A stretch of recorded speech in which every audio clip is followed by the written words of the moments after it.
আসসালামু আলাইকুম। আজকে আমি মিষ্টির আলু, এই যে দেখুন মিষ্টির আলু কুচি কুচি করে কেটে নিয়েছি। এইটা আজকে আমি টক রান্না করব, আবার বাংলায় বলে খাটা, সেইটা রান্না করব। তার জন্য এই যে আমি সিদ্ধ দিয়ে নিচ্ছি, আগে পানি দিয়ে সিদ্ধ দিব। পানি দিয়ে আমি এখন লবণ হলুদ দিয়ে দিচ্ছি, দিয়ে সিদ্ধ দিব। মিষ্টি আলুটা সিদ্ধ দেওয়ার পরে এভাবে একটু গলিয়ে দিতে হবে বা ঘুটে দিতে হবে, যেটা বলে।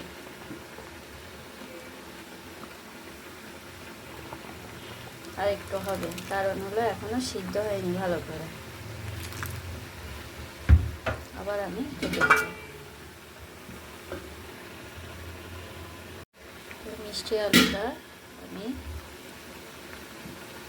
নাড়া দিয়ে দেখছি হয়েছে কিনা। এভাবে এভাবে করে একটু ঘুটে দিতে হবে, যাতে গলে যায়, একেবারে মিশে যায়। আরও হবে, যেতে দিলাম।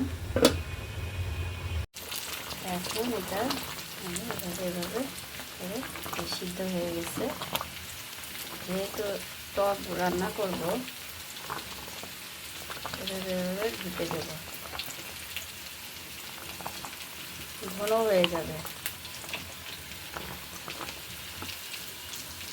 অনেকে বলে আলু সিদ্ধ হয়ে গেছে, এখন আমি এভাবে এভাবে করে ঘুটিয়ে দিচ্ছি আবারও, কারণ একেবারে ঘন হয়ে যাবে এটা।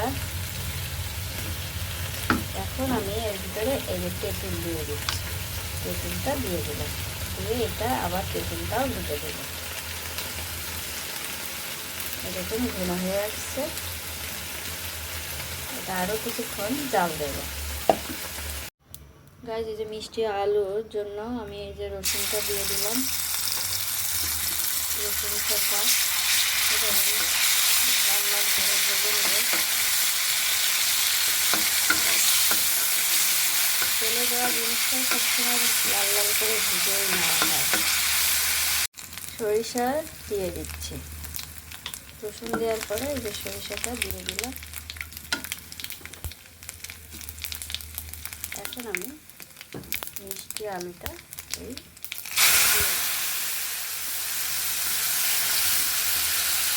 এটা দিয়ে এখন আমি এই তেলে দেওয়াটা এই আলুর ভিতরে ছেড়ে দিলাম।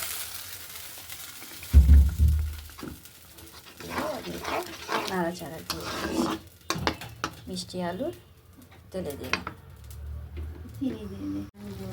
নামানোর কিছুক্ষণ আগে আমি চিনি দিয়ে নিচ্ছি,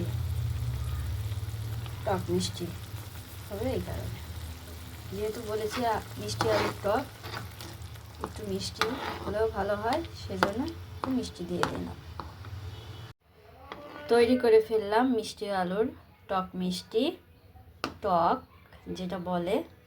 ভিউয়ার্স, যদি এই রান্নাটা ভালো লেগে থাকে বেশি বেশি করে লাইক করেন, শেয়ার করেন, সাবস্ক্রাইব করে দিন। ধন্যবাদ সবাইকে।